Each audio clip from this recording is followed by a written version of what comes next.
Hello everyone and welcome to another casual review. Today I'm talking about Final Fantasy I Pixel Remaster. Now those of you who've been following me for a long time may call me out because yes, I have already done a casual review on this game and specifically this version. However, that was on my iPhone. Back when I had an iPhone, I ended up downloading all of the Final Fantasy Pixel Remaster games and playing through all of them, even though I only did a casual review for the first one. Since then, I have switched over to the Android side of things and lost all of my Pixel Remaster games. I was fortunate enough, though, to get the Pixel Remaster cartridge for the Nintendo Switch, though, so now it is my intent to do a casual review for all of the games, including the first one, even though I already have reviewed that one several years ago. As far as the story of this game, it is fairly simple, as you would imagine most games at the time being. You would get your story from the video game manual. There are 4 prophesized warriors of light that will come forth bearing crystals to rid the world of corruption and darkness and restore light to the 4 big crystals that represent the different elements of the world. And so you will go around to the big fire crystal and restore the light to that, and then the big wind crystal and the big water crystal, and you're going through and purifying the world. It doesn't explain the backstory of these 4 characters. You're just kind of expected to interpret that they have showed up right at the nick of time. As far as these characters go, you actually have a lot of flexibility in terms of what kind of party members you use and what their names are. You could roll with 4 warriors if you wanted, or red mages, or thieves, or things like that. I like to keep things fairly traditional, though, in my RPG gameplays, and so I didn't get too spicy with my party picks. I picked a warrior to act as my main tanky guy. I got my monk because I've learned from my previous playthrough that monks are incredibly powerful in this game. My traditional black mage to do all my AoE spells, and then my white mage to make sure that all of my party is topped off health-wise. So the only 2 classes that I neglected to pick were the thief, and thieves aren't that great in my opinion with this game, and then the red mage. And the red mage is kind of like a jack of all trades, master of none. Sometimes I'll roll with the red mage, wasn't feeling it this time. I rarely ever return to RPGs, especially like in the traditional sense. In most cases, I'll play through a game like Dragon Quest and say, okay, that was fun, I had my experience, and I'm moving on. There are exceptions though, like a big one for me is Xenoblade Chronicles. All of those games I go back to quite frequently. And another one is Final Fantasy. I always feel the call to go back and play Final Fantasy games. And so this is probably the 3rd time that I've completely beaten Final Fantasy I. However, as I mentioned in my previous casual review, I did own the PlayStation 1 version of this game. It had Final Fantasy 1 and 2 bundled into it, and I feel like I started that game and played through the first third of the game over and over again, get bored, drop it, and then like a year later I'd pick it back up again and start a game over. And so I'm well versed with the first third of this game, but as I progress through the game, then I get less and less familiar with it. But I do think that this 3rd playthrough, I am starting to get fairly familiar with the game's mechanics and characters and locations. That being said, I did follow a walkthrough for a couple things that I had forgotten previously, because in this type of game where things are pretty obtuse and maybe not exactly the most clear, I do feel like following a walkthrough is beneficial. There's nothing more frustrating than going all the way through this big dungeon only to find out that in order to actually clear said dungeon, you need this key item that you didn't have, and then you have to like walk all the way back and go find this key item. And so that kind of thing has always been frustrating for me. And so for games like this, yeah, I do usually follow some kind of walkthrough just to tell me the general direction where I'm supposed to be going. That being said, if you are the type of person that like refuses to use any kind of walkthrough, there is this like one character in one of the first towns that you go to, like a little dancing girl, and she'll kind of try to point you in the right direction. But she's not going to help with like any extra items and how to find like really strong spells or things like that. She's just going to tell you where to go to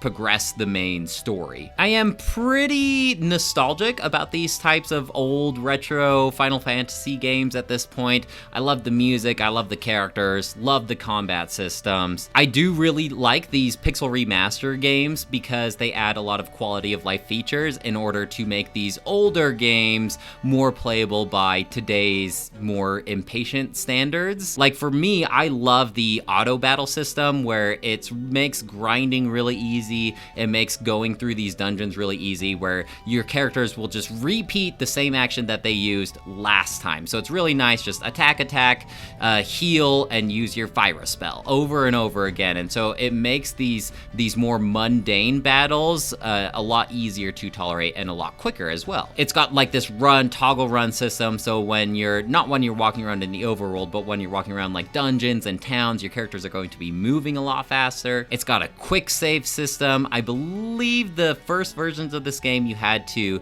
either like sleep at an inn or use a tent in order to save. I could be mistaken there, but I'm fairly certain that's how the saving system worked in the old games. You've got like a map, which is really nice up there in the corner, and then if you go into a huge room for like a dungeon, you can just pull up the map and see exactly where you're supposed to go. You can even just turn off encounters if you want. So if you are almost dead and you don't feel like wiping out your party and restarting the game over, just turn off the encounters and run back to the inn and heal up your guys. This feature was especially nice early game because if your characters ever get knocked out early game, you don't really have access to any revival items or spells early game, especially when you're low on money. I can't remember if you can buy Phoenix Downs at the very beginning of the game or not, but anyway, it can be kind of detrimental when one of your party members is down and out, because then you have to like walk all the way back to the nearest city, go to the Citadel, pay some guy to revive your guy.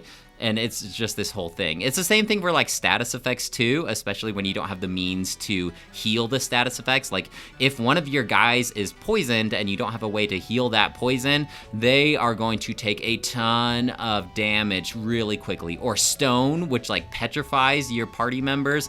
That is frustrating to get rid of too if you don't have the means to do so. This isn't so much a problem like the second half of the game, especially if you have like a white mage that knows these spells that can revert these status effects, but early game it was really nice if I was affected by a KO or an element to be able to just turn off those encounters and run back to the city to regroup myself. It's fairly simple mechanic wise. Basically like your melee characters, they can do these multi-hits and you're trying to get as many hits as possible. The warrior was very tanky. It was hard for to take him down, and so he usually was just there to take the hits. He was like the first person in the line, so he's more likely to get targeted by enemies. Yeah, he's just there as the beefcake, essentially. Behind him is the monk, and I learned from my previous playthrough, you don't give any items to your monk. He does so much more damage if he's just punching the bad guys with his fists.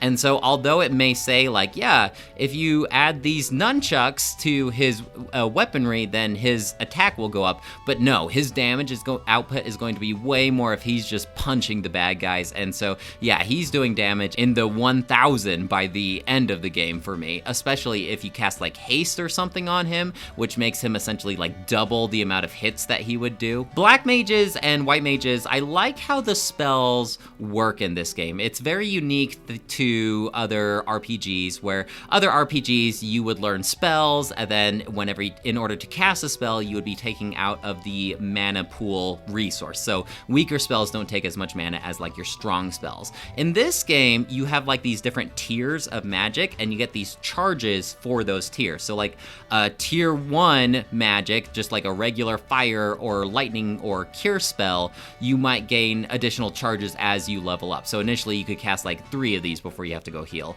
but then they will level up, and then you can cast like 9 of these tier 1 spells before you have to go and revitalize those tiers. And so eventually you're like slowly unlocking these tiers until you get these really strong spells like Holy and Thundaga and things like that. But yeah, I am a simple man in some cases. Sometimes I just want a bare bones, simple RPG with basic mechanics where I can just go in, take all the slog out of the grinding and things like that, and I just like watching the numbers go up. I mean, as silly as that sounds, sometimes I don't want to be overtly thinking on my strategy and my next move. Sometimes I just want to beat up bad guys and see my guys get stronger. Sometimes I just want to see the bad guys who used to give me a difficult time, now I am destroying them in one hit. It is satisfying to see that growth. It triggers something in my lizard brain. I will say this, I can't remember if I knew this my last playthrough with this game or not, but certain items have certain effects. And so there's almost like 2 descriptions for an item. So if you get a ring, it'll say, this ring boosts this stats. And for most of the game, embarrassingly, I thought that was all there was to items, but no, there's a second description that says like, oh, this makes you immune to instant death. Oh, if you can use this item as if you would a consumable and it will cast this spell. And it took me an embarrassing long time to discover that some of these items have additional effects. But once I did find that out, I'm like, holy cow, why am I using basic attacks on my black mage and my white mage when they could be casting basic spells when I don't need them to cast the big strong spells? Also, in terms of items, how most of the story will go for this game is this guy needs this item, go find where that item is, give it to this guy. Okay, and then you're basically just progressing,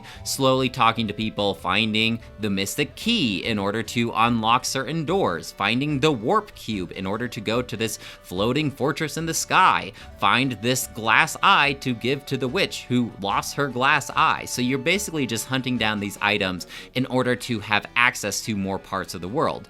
Eventually you get like a ship to explore the ocean, then you get a canoe, then the airship, and so you're slowly revealing more parts of the world. Also, in terms of items, there are a lot of booby-trapped treasure chests. Essentially, you open up a treasure chest and it says monsters, and then you have to fight a guy. There was a couple of dungeons where pretty much every chest was booby-trapped with monsters. Granted, you still get the item that was inside the chest after you defeat the monster, but it did get kind of tedious. Not too bad because like auto battling is a thing and you could rapidly take down the guy, but like, oh man, come on. Your characters do eventually get upgraded visually and stat-wise. I actually like the versions that you start out with at the beginning of the game before they get upgraded. I think they look kind of ugly when they get upgraded, but it is kind of a cool moment because you go and talk to the big dragon king, Bahamut, and he upgrades your party once you find this rat's tail, apparently. That's like the sacred item that he needs to prove that you are truly the correct warriors or whatever. And so you get upgraded visually. It's an exciting moment. I just wish visually they looked cooler than their base versions. For most of the game, I typically didn't need any kind of upgrade though. It was fairly easy, probably because I was majorly overleveled because auto battling is so easy that, you know, I just handle every encounter like it's no problem. By the end of the game, I'm still taking down the basic enemies with 1 or 2 hits max. The only thing that really gave me a run for my money was that final boss. He was pretty tough, and so the first time I took him on, yeah, my party did wipe, and so I had to take a step back like, holy cow, I actually need a strategy here instead of just using my strongest abilities over and over again. And so I did grind up a couple more levels. I did go in with a better strategy in terms of buffing up my characters before we really got into the damaging spells. But yeah, that was a fun fight. I'm glad that most of the game wasn't like this, but it was nice to have like this final challenge to show what I truly have learned about the game's mechanics. In terms of game length, this game only took me 8 hours to beat. I can certainly imagine those who do not have access to a walkthrough or this pixel remaster version with all these quality of life features, it could take a significant more amount of time. But I am happy just playing like this shorter RPG that's simple. You know, you kind of play through it, you get that satisfaction of beating the game, of feeling stronger, and then you can move on to Final Fantasy II if you wish, which is my plan. I know I said that the first casual review, and yes, I actually did play through Final Fantasy 2 through 6 after that, but I wasn't really recording casual reviews at the time, and so hopefully soon you will get to hear my opinions on those sequels. For now, I will give Final Fantasy 1 Pixel Remaster a 3 out of 5, and now I shall move on to its black sheep of a sequel, Final Fantasy 2. Now that I think about it, the Final Fantasy games have a lot of black sheep, so when we have like 3 or 4 black sheep, are any of them really black sheep? Because the Final Fantasy series over the decades has liked to take a lot of liberations in terms of its mechanics, and they like to experiment and try a lot of new things. And so, I don't know, I think when you look at all of them, no two are exactly similar. But guys, that's it for me. Let me know if you have any questions or comments about Final Fantasy 1 Pixel Remaster, and I'd love to hear what you have to say. Otherwise, I'll talk to you later. Bye!